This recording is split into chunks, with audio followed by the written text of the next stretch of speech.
average when I get to it. Hi. I think it would be pretty bad though, bro. My question's for Norman. Yeah. First of all, I love you, like a lot. What's your favorite Daryl moment and why?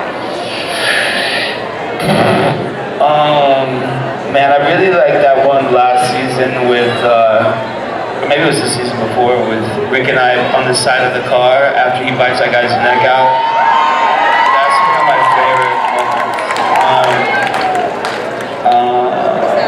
There's so many of them, you know, they change all the time. Sometimes it's a lot of dialogue, sometimes it's no dialogue, like, they change all the time, you know. It's wild being on this show from the very beginning and seeing the changes and the new people and watching all these people do, like Chandler, man, I've watched Chandler kick ass since he was a little kid, you know? And so sometimes, a lot of times my favorite moments, I'm not even in the scene, I'm just, because we are so close and stuff, so, I mean, there's a lot of different moments, to be honest, but I really like the one with Rick. That's one of my favorites. There's a lot of them with Carol. There's a lot of them with Beth. There's a lot of them, you know, there was a bunch. There's a ton. Like, my favorite food. I'm kind of into sushi right now.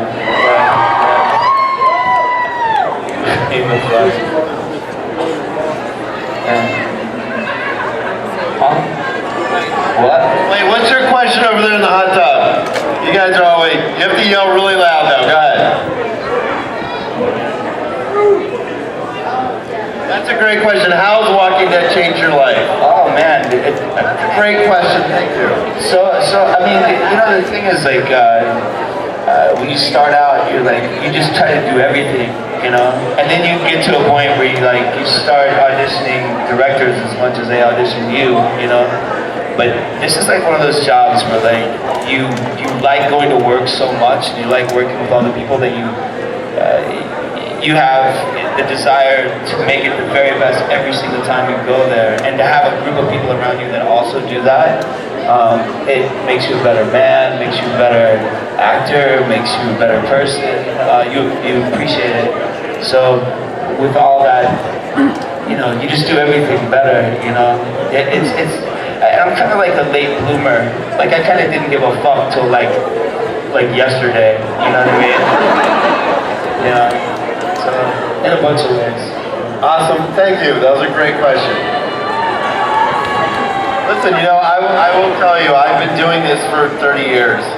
And up till 7 years ago, when Walking Dead started, I got hired by Frank Darabont to supervise the zombies.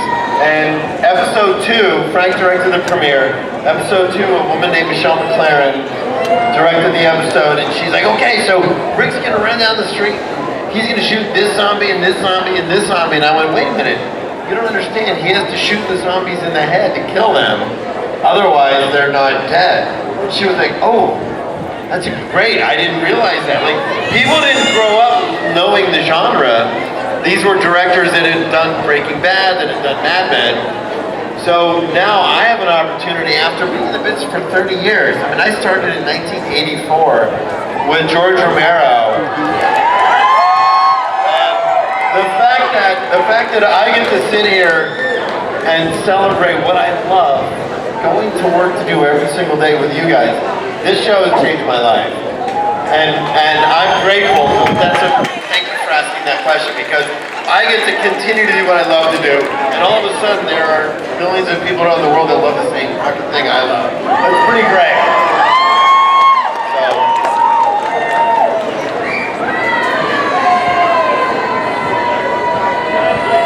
Hi Norman, this one's for you. Where you at? Oh, hi. Just want to say I love you so much. Isn't that great?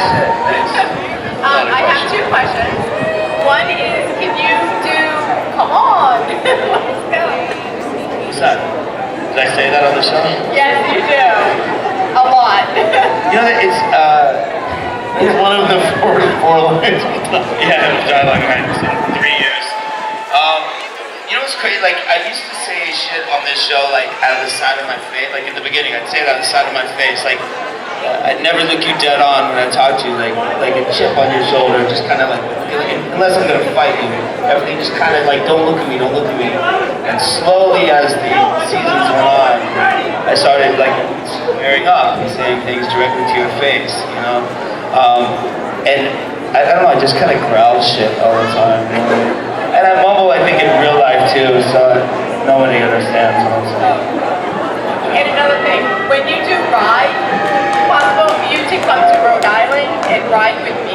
I mean, maybe, you know, the thing is I can only do that show during the winter because we shoot our show in the summer, so I have to go to the warmest locations all the time. Yeah. Like, well, I just got back from Hawaii. I flew from Hawaii yesterday. You know? Yeah, I loved it. That was with Brett Hines. You know, I'll tell you a funny story about that, because we were shooting in New Orleans, and do you guys know that band Mastodon? Right.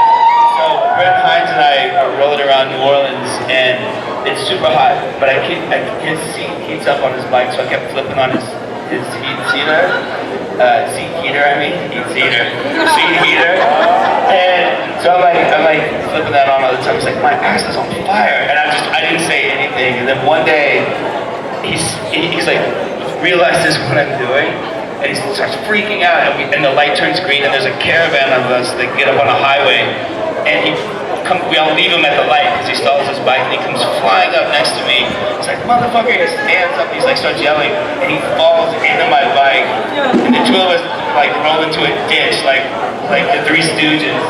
And, yeah, he's great, but New Orleans, I love New Orleans. Yeah.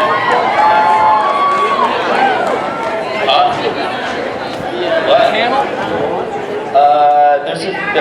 There might be something happening there. Yeah, I like Arizona too. Start yelling out stage.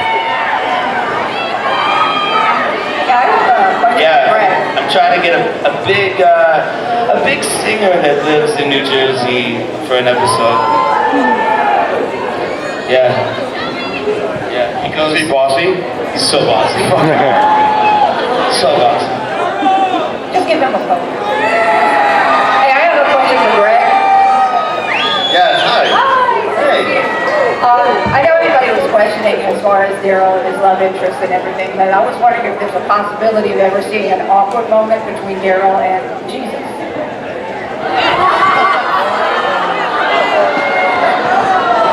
No.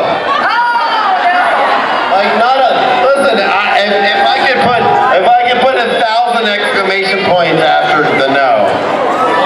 No. Which means it'll probably happen. In Walking Dead world, Greg says it's never gonna happen. Is that what you want? Do you want that? Oh, by the way. I'm just curious. Yeah. I mean, I think there's other people on that show that Daryl's a stronger connection with. Nobody's gonna die in this episode. No one's dying. No. Jeff. Jesus and Daryl. Never. Wait, this is how it fucking starts. That motherfucker right there. Start a total rumor. No, I'm sorry. No. I don't think I'd be so. happy to be like, woo! But no. Sorry. I'm game to try anything if it fucks people's heads up, but By the way, you say that now that Brendan's gonna be like, ooh, good idea. He's game. He's game. I mean, I'm down for anything, but the truth is, Wait, say that first part again. No. All right, guys, it is midnight on the Walker Stalker cruise. Unfortunately, we are done up here, but do not go to bed. There's so much to do tonight. We're gonna shut this shit down right now. But there's so much more. No exception. There's so much more. No exceptions. Guys, give it up. Deputy Marina. Nicotero. Thank you all. Y'all have a great night. Don't go to bed. Good night, everybody. See you in the morning. Thanks, guys.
and grump.